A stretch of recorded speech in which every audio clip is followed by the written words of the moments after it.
It was found in a garbage pit, not a temple, not a royal tomb, not a sealed chamber beneath a sacred site, a refuse pit, cut into the rock at the edge of a hill in central Israel, filled with broken pottery, household debris, and the kind of objects that only survive because no one thought to retrieve them.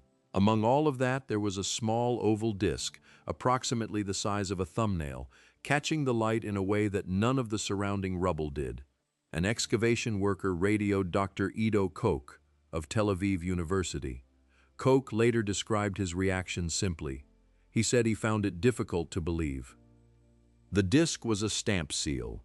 The crescent-on-standard emblem carved on its face was immediately recognizable, a triangular pedestal topped by a crescent moon, the signature symbol of Sin, the Mesopotamian moon god whose most powerful temple stood in the ancient city of Harran, hundreds of kilometers to the north. The official explanation came quickly. The Assyrian Empire had forcibly deported people from Mesopotamia into occupied Israel during the 7th century BCE, and those deportees had brought their religious imagery with them. The symbol was common across Neo-Assyrian provinces. It appeared on seals, on administrative tablets, on stone reliefs throughout the empire. Finding it at Tel Hadid was unusual. It was not by itself unexpected. Then they examined the material.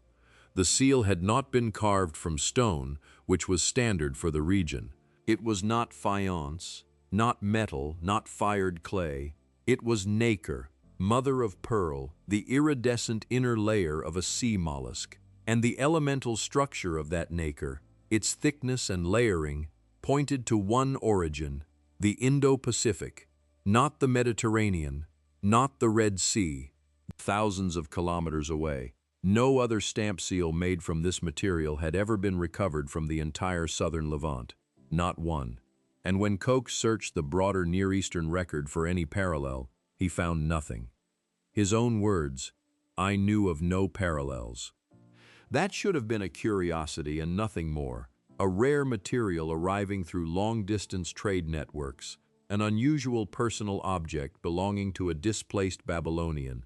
The official explanation had room for all of it, but then came the detail that the official explanation did not fully address. The incisions on the seal's face were too shallow to leave any legible impression in clay. A seal that cannot seal documents is not functioning as a seal. The perforation hole drilled through its edge confirmed it was worn, strung, and carried on the body. Whatever this object was, it was not administrative, it was personal.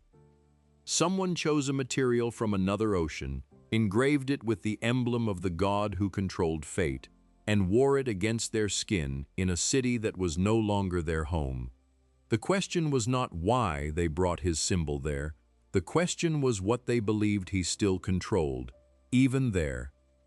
Tel Hadid sits on a rocky hill in central Israel above what was once one of the most important land corridors in the ancient world, the Via Maris, the road connecting Egypt to Mesopotamia, the route along which armies, merchants, and empires moved for thousands of years. Control this road and you controlled the continent. By the 7th century BCE, the kingdom of Israel had already been consumed. Assyria had swept through, dismantled the local population, and introduced a replacement. It was not a spontaneous migration. It was a deliberate policy: break the existing social fabric by removing its people, then install a new population that owed its presence in the land entirely to the empire that placed them there.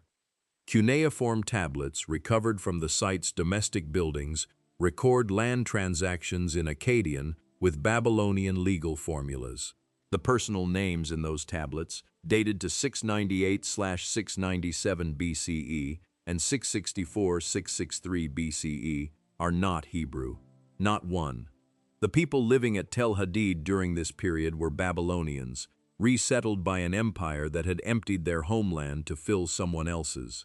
Mainstream archaeologists read this clearly. It is evidence of imperial colonial practice. The Assyrian Empire routinely displaced conquered peoples, mixing populations to prevent organized resistance and spread administrative loyalty. The crescent-on-standard seal was religious continuity in exile. cultural identity preserved under occupation, an amulet for comfort in a foreign land.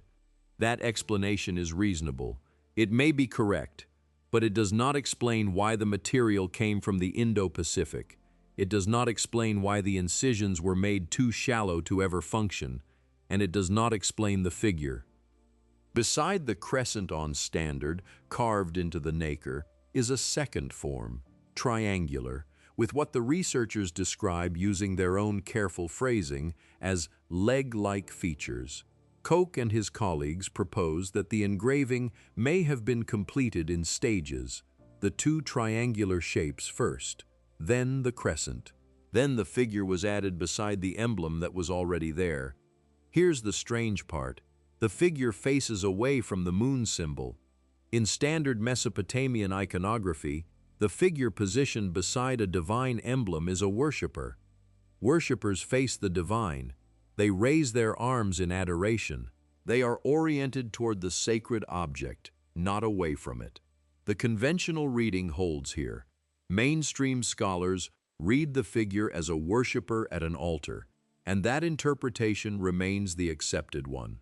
But no other crescent-on-standard seal found anywhere in the southern Levant shows the figure in this orientation, and none of the others were carved from Indo-Pacific shell. According to one alternative reading, the figure does not represent a worshipper at all. It represents something else, a recipient of judgment, positioned beneath an authority that has already rendered a verdict. This is not confirmed. Mainstream scholars read it as conventional iconography with minor variations, but the anomaly is there, and the researchers themselves acknowledge it. The figure faces the wrong direction, or the right direction, depending entirely on what you believe the god was doing there. And to understand why that matters, you need to understand what sin actually controlled. Not the moon, not the night sky, not some symbolic domain of celestial beauty. Sin, known in Sumerian as Nana, in Akkadian as Suen, was one of the 7 divine powers. This is not mythology in the popular sense. These are among the oldest written theological records humans have produced.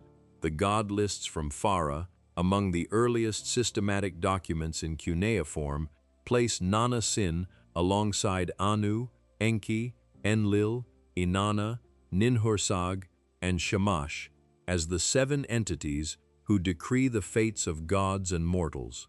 All of them, not just humans, gods. His epithet was Diviner of Fates, and that title appears across the entire Near East, in texts from different periods and different cultures, always carrying the same meaning. He did not merely illuminate the night, he decided what came next. The omen texts attributed to his authority open with a phrase that repeats across the cuneiform archive like a template. If the moon at its appearance, what follows is a prediction: floods, famines, the death of a king, the fall of an empire. These were not poetic metaphors. They were administrative documents, templates for anticipating what sin had already decided. His sacred number was 30, the average length of a lunar month, and that number appears in royal records, in astronomical calculations, in legal documents, as both a religious figure and a mathematical one. The boundary between his cosmological role and his administrative role was not a boundary at all. The early dynastic stele of the vultures records oaths sworn in the presence of Suen. Later texts show Sin and the sun god Shamash acting jointly, issuing laws and verdicts, determining destinies, announcing omens. At Harran, his primary cult city, Sin presided over legal trials. Those convicted of practicing the dark arts under his court were executed by fire in his name. He was not worshipped as a symbol. He was worshipped as the entity that decided what happened next, to everyone, including kings. So consider what the deportee wearing this seal was actually carrying. Not a moon symbol for comfort, an amulet addressed to the specific divine power who controlled fate, including the fate of empires that believed they had ended someone's story. The seal's engraving was too shallow to seal documents. It was made to be worn. The material it was carved from arrived from a region so far away that its presence at Tel Hadid raises questions no one has yet answered. Nacre carving is difficult under ordinary circumstances. Carving nacre with enough precision to produce the layered crescent-on-standard emblem on a surface that size, without fracturing the material, required tools and skill that were not common. The manufacturing sequence visible under microscopic examination shows the work was deliberate and practiced. Whoever made this object knew what they were doing. They chose the hardest material available to them, the rarest material anyone around them had ever seen, and they made the emblem of the god who adjudicates fate as precisely as the material allowed. And the figure on its face stands beside the emblem of fate's adjudicator and faces away, in an orientation no parallel seal from the region reproduces. The official explanation calls it religious continuity. The artifact is more specific than that. 9 kilometers from Tel Hadid, excavations at Tel Gezer produced a different kind of object entirely, a cuneiform clay tablet dated to the same period, the 7th century BCE. This was not an amulet. It was a land transaction document, a legal record of property changing hands, and pressed into its surface was a seal impression bearing the crescent-on-standard. The emblem of the moon god who controlled fate was being used to authenticate who owned what in occupied Israelite territory. To mainstream archaeologists, this is standard Assyrian administrative practice. The crescent-on-standard was a common imperial seal motif, appearing on administrative objects throughout Neo-Assyrian provinces. It had been spreading west from Harran since the 8th century BCE. Finding it on a land contract at Tel Gezer confirms that Assyrian bureaucratic culture had taken hold in the region, nothing more. But the pattern is specific. The god whose emblem authenticated land ownership was not a territorial deity of Canaan or Israel. He was the god of Harran, a city hundreds of kilometers away, in what is now the Turkey-Syria borderland, and his documented domain was not one religion among many. He was the entity who determined destiny, including the destiny of land, of ownership, and of who held authority over both. His emblem appearing on a property record in occupied Israel is, in the alternative reading, not merely administrative decoration. It is a declaration of jurisdictional continuity. The land was being transferred under the authority of a god who controlled transfers of a different kind. Mainstream scholars do not frame it this way. The pattern across Tel Hadid and Tel Gezer does not prove a deliberate theological program. But the same emblem appears in both locations, in the same period, serving two entirely different functions, personal amulet and legal document, and both sites show material evidence of Babylonian deportees living under Assyrian administration. The question is not whether the two objects are connected, the question is what the connection means. And this is where the mystery leaves the museum. Sin's cult at Harran did not begin with the Neo-Assyrian Empire. It was already ancient when Assyria absorbed the city.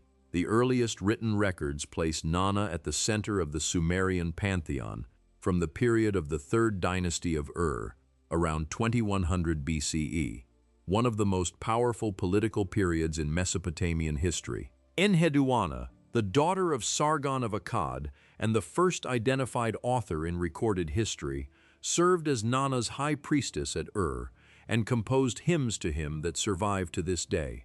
The Egish Shirgal, his temple at named the House of the Great Light, was one of the most important religious structures in the ancient world. His sanctuary at Harran, the Kulkul, meaning House of Joys, remained active through the Assyrian, Babylonian, Persian, Greek, and Roman periods. Sin's cult at Harran was still functioning when Rome fell. It was the last surviving Mesopotamian religious institution in the ancient world. That is not mythology. That is the historical record. When the Assyrian Empire forcibly relocated Babylonian deportees into the territory of the former Kingdom of Israel, it was not simply moving people. It was moving people who carried the oldest, most persistent divine authority in the Near Eastern world and placing them on land from which a different population had just been removed. The crescent-on-standard was not the symbol of a dying religion. It was the symbol of the institution that had outlasted everything before it and would outlast everything after it. Whether that was intentional, whether the Assyrian Empire was making a deliberate theological statement about whose god now controlled this territory, is a question mainstream scholarship does not ask directly. The evidence, they note, supports colonial administrative practice. The alternative framing is that the emblem of the fate-controlling god of Harran, appearing on property documents in occupied Israel, at the same time that his devotees were being settled there by the empire, was not coincidence. It was a declaration, not shouted, not inscribed on a monument, pressed quietly into the surface of a land contract, 9 kilometers from a refuse pit containing a seal too beautiful to use and too specific to dismiss. The Tel Hadid seal sat in excavation records for years before its material was subjected to full elemental analysis. The study published in the journal Levant in 2026 was the first comprehensive examination of the object, its nacre composition, its manufacturing sequence, the microscopic drill marks along its perforation edge, the layered sequence in which the engraving appears to have been made. All of this information existed in fragments. No one had assembled it until now. The object had not been hidden. It had not been classified, removed from public record, or suppressed in any dramatic sense. It had simply not been fully looked at. The seal that required Indo-Pacific shell, expert nacre carving skills, and the specific emblem of the most enduring divine authority in the ancient Near East, found in a garbage pit among broken pottery, waited 2,500 years for someone to ask why it was made from that material. Koch's answer to that question was precise. He said, "The honest answer is that we do not know. No comparable object has been found anywhere in the southern Levant, before the Tel Hadid discovery or since. Not one nacre stamp seal, not one crescent-on-standard carved from Indo-Pacific shell in all the archaeological record of this region across more than a century of excavation. The deportee who wore this object was carrying something that no one around them had ever seen. The material alone would have made it extraordinary. The emblem on its face made it a specific kind of extraordinary, the kind that is addressed to a God who does not merely receive prayers but issues verdicts. Modern elemental analysis has now confirmed what the object is made of. It has not confirmed where the shell species originated precisely within the Indo-Pacific. It has not confirmed the route by which it arrived at Tel Hadid. It has not confirmed who carved it, who wore it, or why they eventually lost it, or discarded it, in a pit of household refuse. The cuneiform tablets from the same site record names, dates, property transactions, and administrative formulas. None of them record the name of the person who once strung this seal on a cord and wore it on their body in a city that belonged to someone else's empire. As AI translation tools are now being applied to fragmentary cuneiform archives across multiple institutions, and as satellite mapping continues to identify unexcavated layers along the ancient Via Maris corridor, the possibility exists that more material from the same cultural stratum at Tel Hadid remains underground. Other refuse pits, other domestic buildings, other objects worn by the same community and lost to the same ground across the same years. What any of it might contain is unknown. What the Tel Hadid seal itself contains is, in the official reading, entirely explained. An amulet, a deportee's identity, religious continuity under occupation. The official explanation is not wrong. It may simply stop at the edge of the most uncomfortable implication, which is not that the ancient world was stranger than we think, but that the people who lived in it were paying attention to something that the official record preferred to call symbolic. Sin's omen texts were not mystical poetry. They were templates for reading what the god had already decided. The Sumerians tracked the moon with an astronomical precision that modern historians acknowledge. They built their legal system, their agricultural calendar, and their concept of divine sovereignty around a single cosmic authority whose number was 30 and whose emblem was a crescent on a standard. When that emblem appeared on property documents in occupied Israel, pressed into clay by someone who had been moved there by the empire that carried the symbol, the question the official reading does not ask is the simplest one.